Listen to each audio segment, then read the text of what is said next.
사무엘상 7장 7절로 17절 말씀. 자, 우리 한 절씩 그렇게 교독하도록 하겠습니다. 이스라엘 자손이 미스바에 모였다 함을 블레셋 사람이 듣고 그 방백들이 이스라엘을 치러 올라온지라.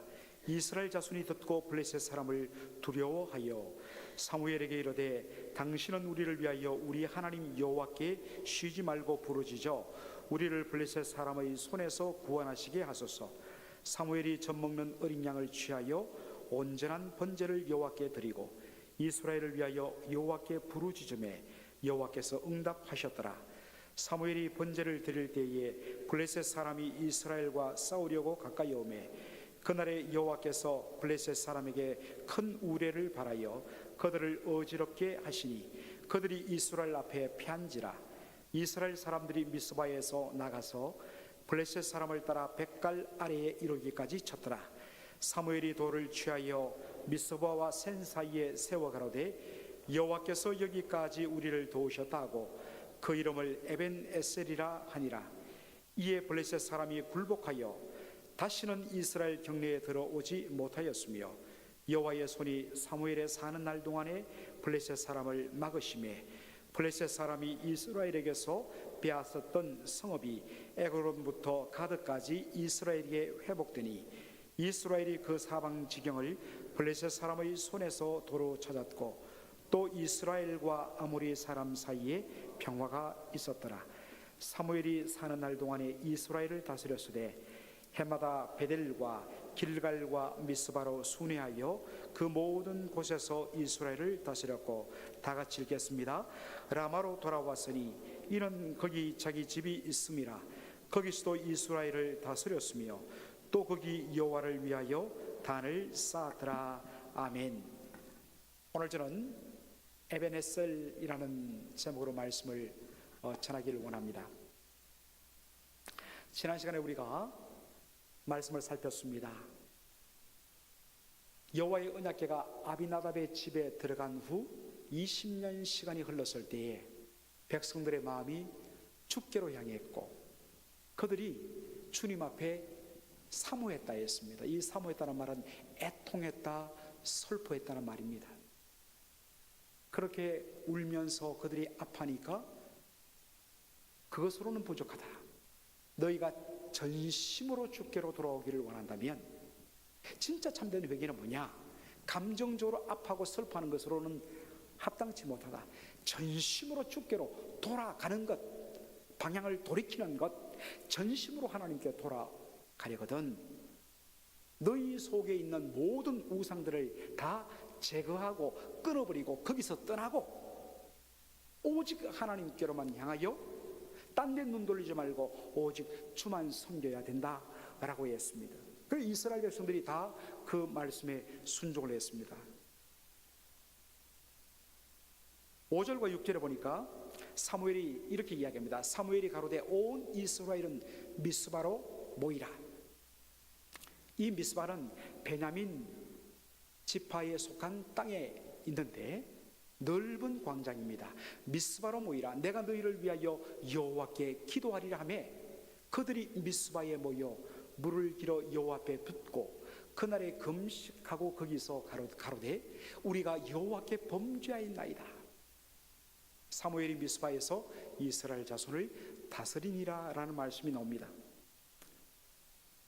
여기 보니까 미스바란 곳에서, 그래서 여기서 이제 한국의 많은 구국 기도회들, 나라를 위해서 우리 기도하십시다, 어느 산에 기도원에서 모입시다 했을 때에 미스바 구국 대성회, 구국 기도회 뭐 그런 이름으로 많이 불려집니다.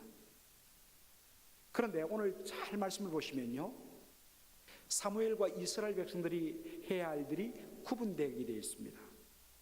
사무엘은 이스라엘 백성들을 위하여 하나님께 기도한다는 것입니다. 여러분들 이것을 영어 성경으로 한번 보시기 바랍니다. 내가 너희를 위하여, 이스라엘 백성들을 위하여, 이 위하여란 말은 대신하이란 말입니다. 이스라엘 백성들을 대신하여 여호와께 기도하리라. 그런데 이 영어 성경이 어떻게 되어 있습니까? I will intercede with the Lord for you. intercede 인터시드란 말은 바로 하나님과 백성들 사이에 서서 백성을 위하여 하나님 앞에 부르짖다, 곧 중보기도하다란 말입니다. 이스라엘 백성들의 지도자로서 그리고 제사장으로서 사무엘이 해야 될 것은 뭐냐? 중보자의 사명을 감당하는 것입니다. 이스라엘 백성들을 위하여서 하나님 앞에 자신의 온 목숨을 다하여서 하나님 앞에 중보기도하겠다는 것입니다. 대신에 이스라엘 백성들이 해야 할 일은 뭐냐? 바로 하나님 앞에서 우리가 하나님 앞에 범죄하였습니다. 자신의 죄를 인정하고 하나님 앞에 애통하면서 회개하는 것입니다. 단순히 죄를 범하였는 것을 인정하고 그것 때문에 아파하는 것으로 끝나는 것은 진정한 의미의 회개가 아니라고 했습니다. 회개란 returning back to the Lord, returning to the Lord, 주께로 돌아가는 것입니다. 잘못된 방향에서 하나님 기뻐하시는 올바른 방향으로 돌아가는 것이 회개입니다. 그리고 그들은 어떻게 했습니까? 미스바에서 사무엘에 의해서 하나님 말씀 가운데 다스림을 받았습니다. 진정한 회개의 모습은 뭐냐? 단순히 가슴 아파하고 눈물 흘리고 그것 때문에 몸부림치는 것으로 끝나는 것이 아니라 진짜 하나님 앞에 돌아간 것이 뭐로 확인되냐면 바로 말씀의 다스림을 받는, 말씀의 통치를 받는, 바로 그것을 통해서 진정한 회개가 확정되는 것입니다. 회개와 말씀 통치, 회개와 말씀의 순종, 이것은 이스라엘 백성들이 해야 할 일입니다. 그럴 때 그 백성들을 위하여 하나님 앞에 정말 간절하게 중보하는 것이 사무엘의 사명인 것입니다.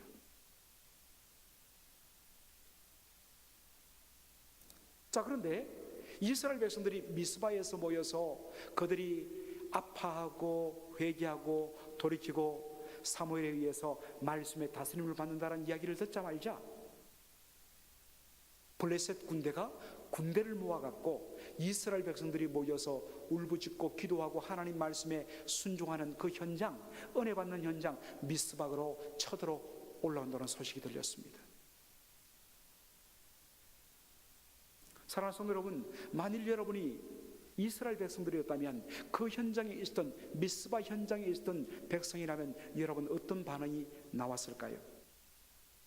그들은 분명 미스바에 하나님 앞에 자신의 죄를 인정하고 그들이 물을 부어 쏟으면서 그리고 금식하며 하나님 앞에 죄를 고하면서 회개했다했습니다. 여기에 물을 쏟아 부으면서 금식했다는 것, 여러분들 물과 음식은 우리의 생존에 절대적으로 필요한 것입니다. 물을 땅에 쏟아 부었다, 곡기를 끊었다는 것은 뭐겠습니까? 바로 absolutely self-denial입니다. 철두철미하게 자신을 온전히 하나님 앞에 부인하는 것입니다. 온전히 하나님의 은혜만 구하는 것입니다. 그러한 심령으로 철두철미하게 회개하고 그리고 회개로 끝나지 않고 참된 회개의 열매인 말씀의 다스림을 받았습니다. 말씀에 순종했습니다. 하나님이 기뻐하시는 모습이죠. 그렇다면 하나님께서 블레셋 군대가 못된 마음 가지고 이스라엘 백성들을 공격하려는 그러한 마음들을 완전히 싸그리 없어주시고 그들의 눈길을 딴 데로 돌려주셔야 되는데 어떻게 하나님 백성들이 이렇게 하나님의 은혜를 구하면서 하나님의 긍휼을 구하면서 하나님 뜻대로 살려고 몸부림치는데 하나님 블레셋 군대가 공격하도록 하나님 그렇게 내버려 두십니까? 충분히 하나님 이해할 수 없습니다. 하나님에 대해서 원망과 불평을 쏟아낼 만한 형편입니다. 사실 이것은 이스라엘 백성들의 전매 테크였죠. 그들이 출애굽 이후, 아니 출애굽 전부터 조금만 어려워지면, 조금만 눈앞에 어려움이 생기면 하나님이 우리를 죽이시려고 애굽 땅에서 우리를 인도하여 이 광야로 내어 죽이게 하셨다.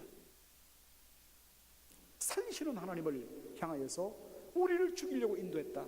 원망과 불평을 쏟아나왔던 이스라엘 백성들이었습니다. 그들도 충분히 미스바에서 이렇게 하나님을 원망 불평할 수 있는 형편에 놓였는데 그들은 어떻게 반응합니까? 사무엘 7장 8절에 바로 그들의 모습을 보게 됩니다. 한번 우리 다 같이 읽겠습니다. 사무엘에게 이르되 당신은 우리를 위하여 우리 하나님 여호와께 쉬지 말고 부르짖어 우리를 블레셋 사람의 손에서 구원하시게 하소서. 만일에 이스라엘 백성들이 이런 은혜의 자리에서 전적으로 자기를 부인하면서 하나님 앞에 범죄를 시인하면서 회개하고 하나님께로 돌아서서 하나님의 말씀에 은혜의 다스림을 받으면서 은혜 가운데 충만하지 않았다면 그들이 어떤 의미에서는 불평 불만이 솟아올랐을 것입니다. 그래서 그들이 지금 미스바라는 이런 은혜의 자리에 있었고 거기서 하나님과 온전한 교제와 하나님의 은혜 가운데 충만했기 때문에 그들은 사무엘에게 우리를 위하여서 하나님 앞에 기도하기를 쉬지 말고 우리를 위하여 구원해 주시도록 하나님께 부르짖어 주옵소서라고 그렇게 말했던 것으로 우리가 볼 수도 있습니다. 저는 동시에 지난 주일날 우리가 지난 주간에 봤던 사무엘 7장 3절에서 또 하나의 저는 힌트를 발견합니다. 이스라엘 백성들이 여호와의 언약궤를 바라보면서 그들의 잘못을 시인하고 하나님 앞에 울었다 했습니다. 애통했다 했습니다. 그럴 때 지난 시간에 우리가 봤던 대로 사무엘이 그저 울어서는 안 된다, 그저 아파하고 슬퍼하는 그 감정적 카타르시스만큼은 그것으로는 만족할 수 없다고 이야기하면서 뭐라고 요구합니까? 자, 7장 3절 다 같이 읽어보겠습니다. 너희가 전심으로 여호와께 돌아가려거든 이방신들과 아스타롯을 너희 중에서 제하고 너희 마음을 여호와께로 향하여 그만 섬기라. 너희를 블레셋 사람의 손에서 건져내시리라. 좀 더 정확하게 번역하자면 이방신과 아스타롯을 너희 속에서 제하라. 그리고 마음을 다하여 여호와께로 향하여 그만 섬기라. 그리하면 He will deliver you out of the hand of the Philistines. 블레셋 사람들의 손에서부터 바로 하나님께서 너희를 구원해 내시리라. 하나님과 올바른 관계가 회복되고 하나님 기뻐하시는데 우리의 모든 삶이 맞춰진다면 그 다음엔 하나님께서 당신의 백성을 위하여 싸우겠고 당신의 백성들을 책임지겠다. 너희들이 해야 할 것은 뭐냐? 먼저 그의 나라와 그의 의를 구하는 것이다. 제대로 온전히 회개하고 온전히 말씀 안에 거하라. 그리하면 내가 블레셋의 손에서 너희를 구원하리라. 이 약속의 말씀을 그들은 붙들었습니다. 그들은 하나님 앞에서 미스바에서 정말 가슴을 찢고 회개하고 회개의 열매로서 온전히 하나님 말씀 안에 거하며 말씀의 다스림을 받았습니다. 이제 하나님께서 하실 차례입니다. 하나님이 우리를 위해서 싸울 것이다. 이것을 그들이 믿었기 때문에 원망하고 불평하는 것이 아니라 하나님 이제 일하여 주옵소서. 그리고 바로 중보자인 제사장 선지자 또 사사로스의 사무엘에게 이야기합니다. 우리를 위하여 하나님 앞에 우리를 위하여 구원의 손길을 펼치려고 우리를 위하여 기도하여 주옵소서라고 그렇게 요구한 것입니다.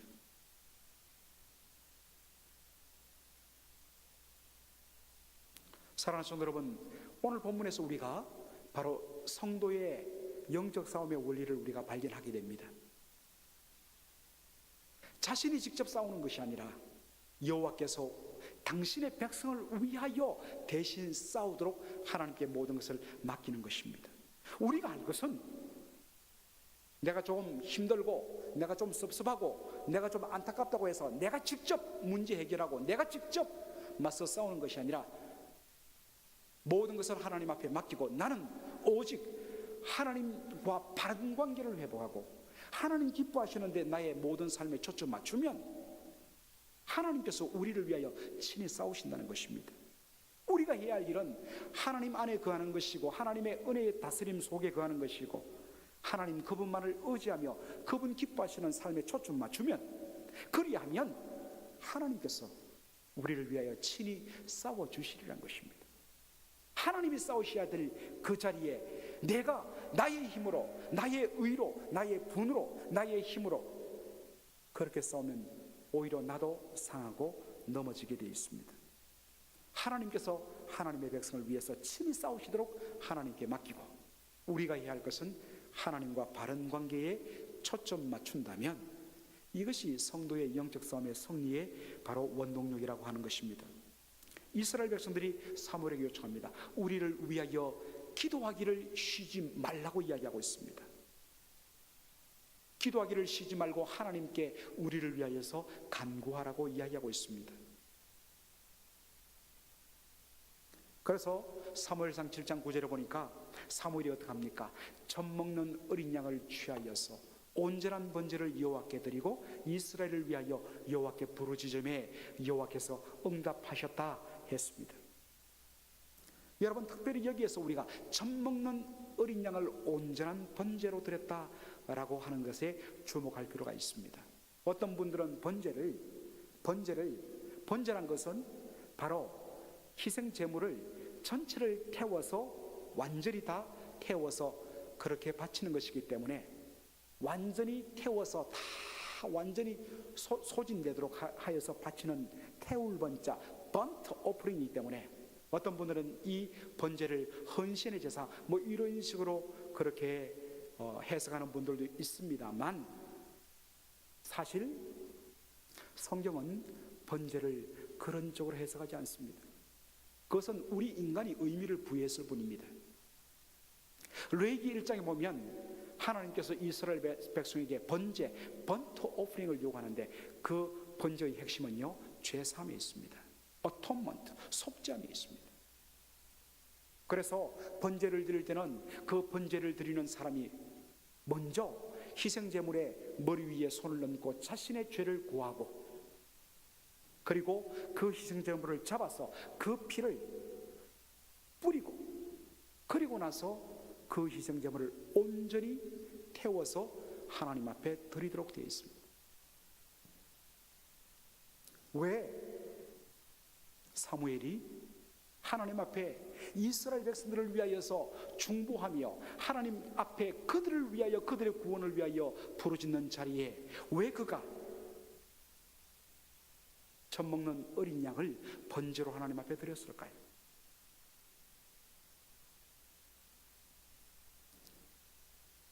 비록 자기가 이스라엘 백성들 앞에서 지도자요, 사사요, 제사장이요, 선지자의 역할을 감당하는 지도자이지만 그가 하나님 앞에 이스라엘 백성들을 위하여 대신 기도할 수 있는 근거가 뭐냐? 자신의 상대적인 의와 자신의 공로로서는 하나님 앞에 나가서 기도할 자격이 없다는 것입니다. 온전히 이 희생제물 어린 양의 죽음과 그의 피를 통해서만 하나님 앞에, 하나님의 그 보좌 앞에 나갈 수 있다는 고백 때문에 그렇습니다.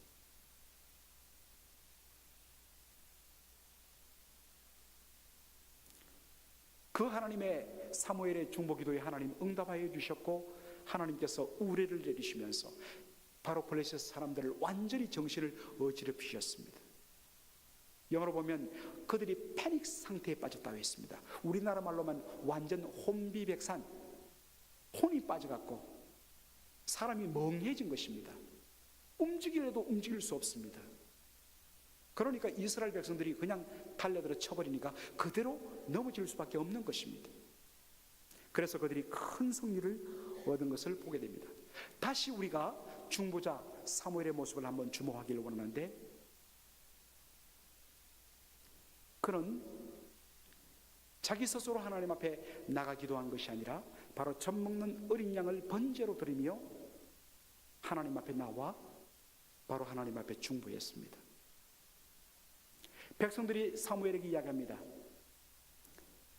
우리를 위하여 쉬지 말고, 기도하기를 쉬지 말고 멈추지 말고 우리를 위하여 하나님 앞에 우리의 구원을 위하여 부르짖어 주옵소서라고 합니다. 나중에 사무엘상 12장에 사무엘이 은퇴하면서 고백을 설교하면서 내가 기도를 쉬는 죄를 범치 않겠다고 그가 이야기합니다. 그러나 문자 그대로 사무엘은 어땠을까요? 물론 사무엘은 기도의 사람이었고 정말 하나님 앞에 기도하기를 쉬지 않았습니다마는 그도 인생인지라 그의 전생애를 온전히 한 번도 쉬지 않고 기도를 쉬지 않는 것은 불가능한 일이죠. 어떤 의미에서 이 사무엘은 장차 오실 진정한 중보자, 하나님과 사람 사이의 유일한 중보자이신 그리스도의 그림자의 역할을 합니다. 그도 언제나 주님 앞에 이스라엘 백성들을 위하여서 기도로 나갈 때는 희생제물의 그 피를 의지하고 희생제물을 통해서만 하나님 앞에 나가시는데, 예수 그리스도는 자신의 전 존재를 하나님 앞에 세상 죄를 지고 가는 하나님의 어린 양으로 드리시고 십자가에서 우리의 모든 죄를 다 값치러 주심으로 말미암아 항상 하나님 앞에서 우리를 위하여 중보하시는 진정한 중보자의 모습으로 나타나십니다. 특별히 로마서 8장 34절에 중보자이신 예수 그리스도의 모습이 이렇게 소개됩니다. 다 함께 한번 읽어보겠습니다. 누가 정죄하리요? 죽으실 뿐 아니라 다시 살아나신 이는 그리스도 예수시니 그는 하나님 우편에 계신 자요 우리를 위하여 간구하시는 자시니라. 우리가 사도신경 암송할 때에 부활 성천하사 하늘에 오르사 하나님 우편 보좌에 앉아 계시다가 저리로서 산자와 죽은 자를 위하여 심판하러 오시리라. 우리가 사도신경을 그렇게 암송합니다. 예수님의 지금 현재의 모습은 부활 성천하여 하나님 우편 보좌에 앉으신 모습입니다. 여러분, 예수님께서 하나님의 우편 보좌에서 무엇을 하실까요? 당연히 그분은 이 보좌, 영광의 자리에서 우리의 영광과 존귀를 받으시기에 합당하신 분이십니다. 우리의 예배를 받으시기에 합당하신 분이십니다. 그런데 성경에서는 이 하나님의 우편 보좌에 앉으신 예수 그리스도에 대해서 어떻게 묘사하느냐? 로마서 8장 34절 다시 보여주겠습니다. 그는 하나님 우편에 계신 자요 우리를 위하여 뭐 하시는 자시라? 간구하시는 자시라. 편안하게 우리의 영광과 찬송을 받으시는 영광의 주로서의 모습보다는 하나님 우편 보좌에서 땅 위에 있는 우리의 백성들을 위해서, 당신의 백성들을 위하여서 간구하시는, 하나님께 간구하시는 모습으로 그려집니다. 여기에 간구하다는 말 다시 한 번 더 영어 본문 보여줄까요? Interceding for us. 우리를 위하여 뭐 하신다고요? Interceding, 중보하시는, 우리를 위하여, 우리를 대신하여 날마다 아버지 하나님 앞에 나와서 우리를 위하여 기도하시는 중보자의 모습으로서 천상에 계신 예수님의 모습이 그려진다는 사실입니다.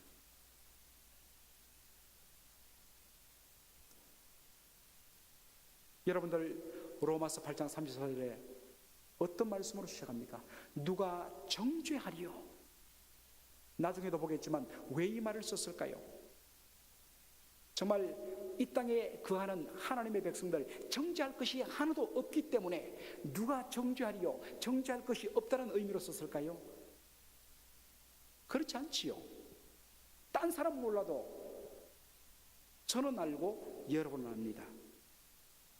구원받은 하나님의 백성으로서 이 땅에 거하는 우리의 모습들, 누가 정죄하리고 아니라 정죄할 것 투성인 우리인 것을 압니다. 하루에도 12번이 뭡니까? 120번, 1200번 우리의 마음속에서 사람들을 미워하고 사람들을 향하여서 분노하고, 또한 우리의 입술과 우리의 마음과 우리의 손과 발을 통해서 셀 수 없을 정도로 주님 보시기에 끔찍한 죽음의 죄악들이 정말 이리저리 불꽃 튀는 우리의 모습입니다. 정죄할 것이 많습니다. 그런데 왜 사도 바울은 누가 정죄하리요? 라고 그렇게 말했을까 하는 것입니다.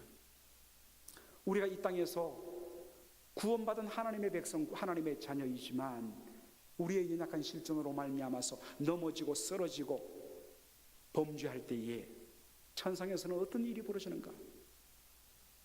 우리의 대적적인 마귀가 하나님 보좌 앞에 나와서 하나님 앞에서 우리를 고소하고 고발합니다. 하나님 보십시오. 당신의 백성을 보십시오.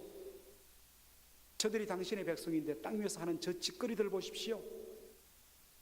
당신은 사랑의 하나님이신데, 사랑의 아버지신데 당신의 자녀들은 어떻습니까? 분노와 미움과 다툼과 서로를 헐겨보며 째려보며 그 입술에서, 하나님을 찬양하는 입술에서 사람들을 정죄하고 저주하는 저런 더러운 말들을 좀 하고 있지 않습니까?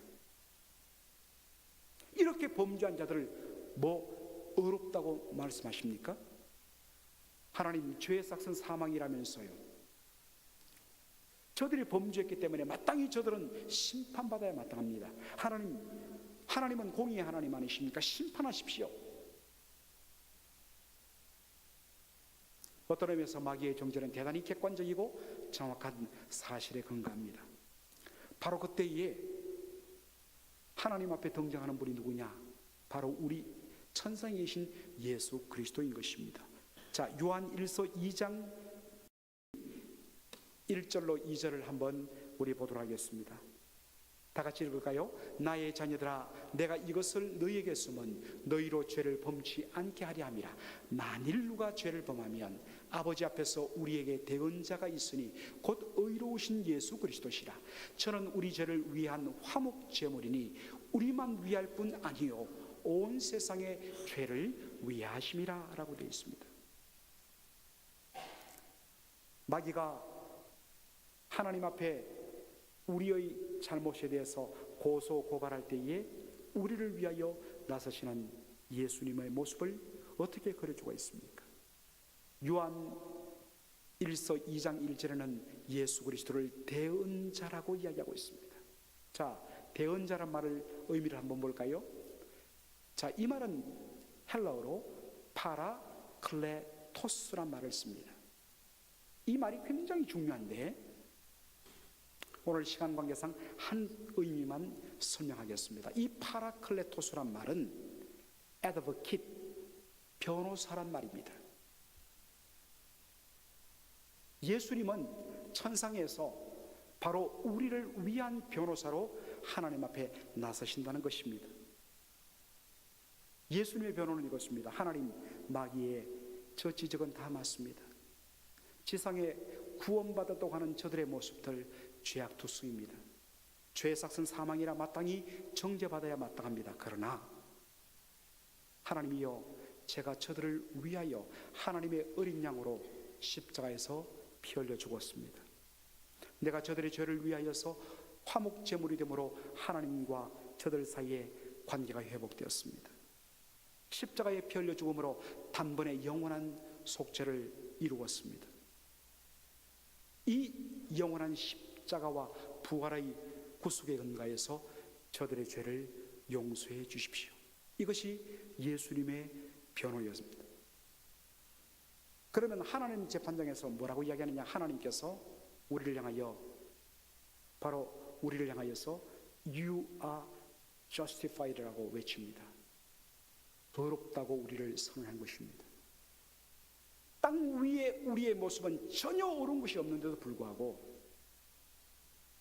예수 그리스도의 의로 말미암아, 예수 그리스도 안에서 You are justified in Christ,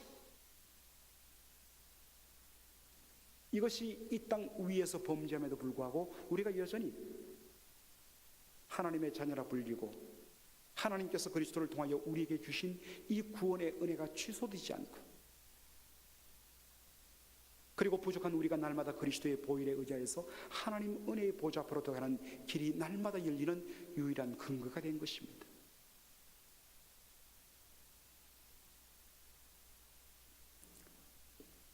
천상에서는 예수님께서 날마다 쉬지 않고 우리가 이 땅에서 범죄할 때마다, 그 범죄할 때마다 천상에서 마귀가 우리를 향하여 하나님 앞에 고소 고발할 때마다 예수님께서 그때마다 쉬지 않고 우리를 위하여 간구하십니다.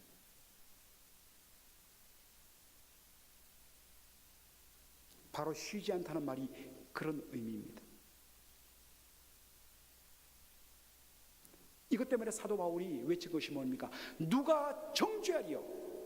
정죄할 것 투성인데 고소 고발 받아 죄의 삭은 사망이라고 죽임당해야 할 마땅한 죄인인데 날마다 우리를 위하여서 당신의 단번에 영원히 이룬 십자가, 갈보리 십자가의 그 보혈의 공로에 근거하여서 날마다 우리를 위하여 쉬지 않고 변호하시고 쉬지 않고 대언하시는 우리의 중보자 예수 그리스도, 그분의 온전함과 완전함 때문에 우리는 하나님 앞에서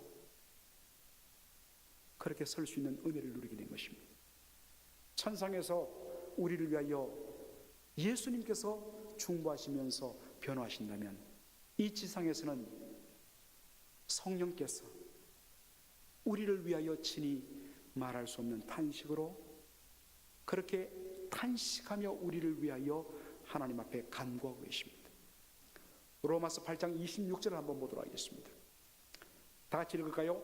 이와 같이 성령도 우리 연약함을 도우시나니 우리가 마땅히 빌 바를 알지 못하나 오직 성령이 말할 수 없는 탄식으로 우리를 위하여 친히 간구하시느니라. 여러분, 여기에 우리의 현실을 한마디로 어떻게 요합니까? 우리의 연약함.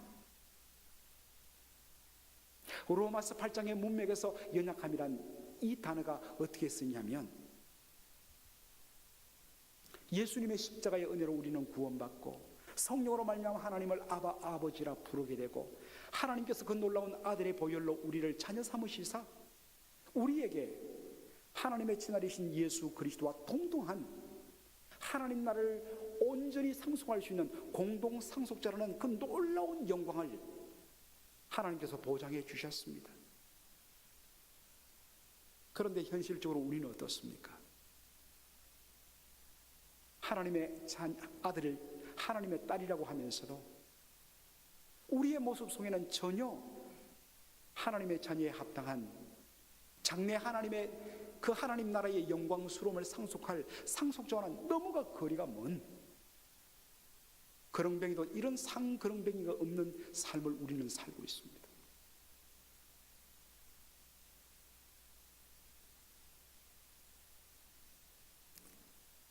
정말 제대로 하나님 말씀대로 한번 살아보겠다고 우리 스스로 결단합니다. 그런데 우리 스스로의 연약함 때문에 그렇게 하나님 말씀대로 한번 살아보겠다고 했던 우리가 너무나도 쉽게 스스로 무너지는 모습들을 우리가 얼마나 많이 경험합니까? 이번에 수련회 가서 정말 우리가 은혜 받고 하나님이 은혜 주시는 가운데 서로에게 용서를 구하고 서로를 안아주면서 서로 축복하면서 또 어떤 분들은 찾아가서 잘못을 구하고 참 아름다운 모습이 이루어졌습니다. 많은 분들이 내려오면서 정말 하나님의 뜻대로 살아보겠다고 그렇게 결심했는데 딱 돌아서 갖고 딱 내 마음에 안 드는 환경 딱 생기니까 받았던 그 어마어마한 은혜를 그 사소한 것 하나 때문에 다 쏟아버리는 우리의 연약한 모습들 여러분 우리가 보잖아요. 우리 스스로가 그만큼 우리 약해요.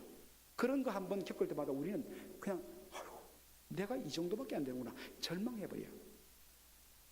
그리고 심지어는 하나님의 뜻대로 정말 살려고 기도하고 애쓰지만 이 세상이 너무 악해요. 세상의 악의 질서가 너무너무 강합니다. 그래서 그 벽 때문에 그대로 무너지고 쓰러지고 넘어지는 우리의 모습 보면서 우리는 또 우리의 연약함 때문에 절망하게 되죠. 이것이 반복되다 보면 우리가 가지고 있는 우리가 받은 신분이 놀랍고 장래 우리가 누릴 영광이 약속된 영광이 너무 크지만 눈앞의 현실의 우리의 연약함 때문에 어느 순간에 가서는 우리는 하나님의 자녀의 그 아이덴티티와 영광스러움을 다 잃어버리고 이제는 기도조차도 안 나오는 완전히 주저앉아버리는 깊은 영적인 침체를 우리는 경험하게 되어 있습니다. 혹시 이 가운데 지금 그런 분들이 있을지도 몰라요. 아무리 기도하려고 소리를 내어도 주님이란 말이 나오지 않습니다. 예수 안 믿어서가 아니라 분명히 믿고 하나님의 자녀가 되었지만 우리의 연약함이 극심해지니까 눌려버려갖고 바로 그 순간에 우리 안에 거하시는 성령이 어떻게 하신다고요? 말로 다 할 수 없는 탄식을 가지고 빌 바를 알지 못하는 우리를 대신하여서 말로 다 할 수 없는 탄식을 토해내면서 우리를 대신하여서 하나님 앞에 간구하신다. 이것도 역시 interceding, 간구하시고 중보하십니다.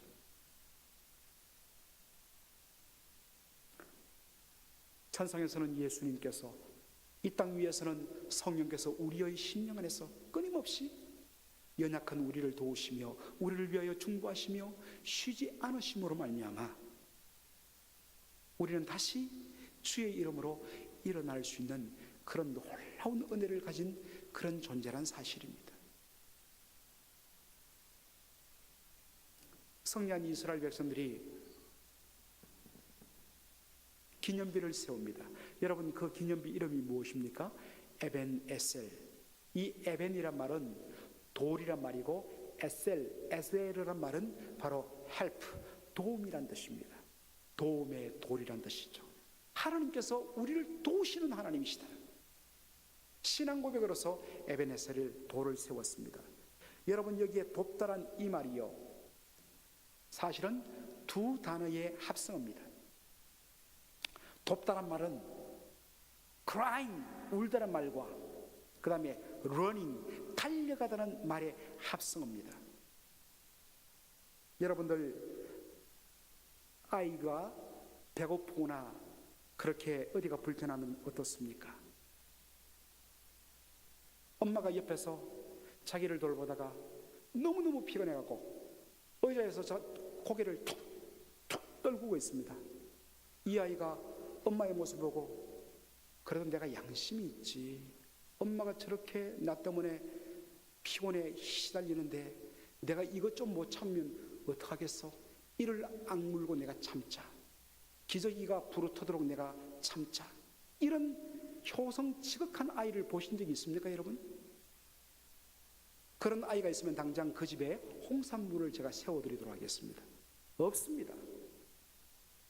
아기는요, 철두철미하게 반응합니다.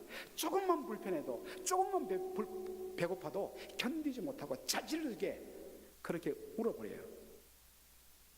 여러분, 이때 아빠와 엄마의 반응이 확연하게 차이 나죠. 아빠는 어떠느냐? 디비 잡니다. 예, 심지어는 못 들은 척하고 그냥 자면서 발로 아내를 쿡 차요. 그러고 나서 코를 고는 소리를 내요.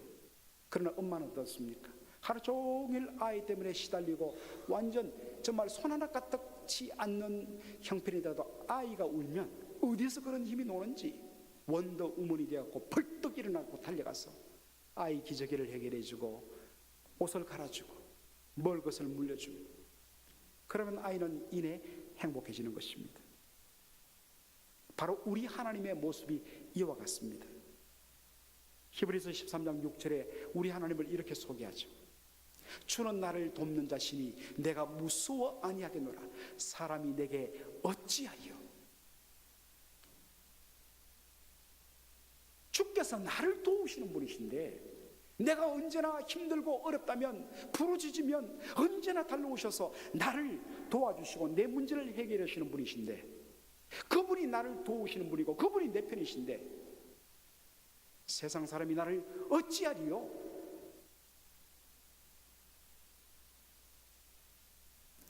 사랑하는 성도 여러분, 하나님은 오늘도 여전히 에벤에셀의 하나님이십니다. 우리 여호와 하나님의 손은 그 옛날이나 지금이나 조금도 짧아지지 않았습니다. 우리가 하나님 앞에 부르짖기만 하면 그분은 우리의 신실한 아버지로서, 사랑의 아버지로서 언제나 어디서나 달려오시는, 우리를 도우시는 에벤에셀의 하나님이십니다. 사랑하는 성도 여러분, 우리는 날마다 이 에벤에셀의 하나님을 경험하고 이 에벤에셀의 하나님을 우리는 간증해야 합니다. 우리의 삶의 자리에 에벤에셀의 기념비를 우리가 매 순간마다 세워야 됩니다. 그래서 우리가 모든 것을 바라보면서 고백한 건 뭡니까? 하나님께서 여기까지도 오셨고 하나님의 도움의 손길이 미치지 않은 곳은 하나도 없다. 이 고백을 우리가 해야 합니다. 사랑하는 성도 여러분, 오늘도 하나님은 여전히 우리 뒤에 계시고 우리 앞에 계시고 우리 옆에 계시고 우리 앞서 계시는, 우리를 도우시는 하나님이십니다. 그분을 바라보면서 나 혼자가 아닙니다. 세상 그 누가 나를 돕지 않더라도 오늘도 천상에서 우리를 위하여 중보하십니다. 우리의 심령 속에서 연약한 우리를 위하여 애통하며 탄식하며 말할 수 없는 탄식으로 우리를 위하여 대신 간구하시는 성령의 도우심을 의뢰하면서 날마다 주의 은혜를 구하고 그 주님을 온전히 고백하는 에베네셀의 그런 놀라운 고백이 있는 저와 여러분 되기를 주의 이름으로 축원합니다. 아멘.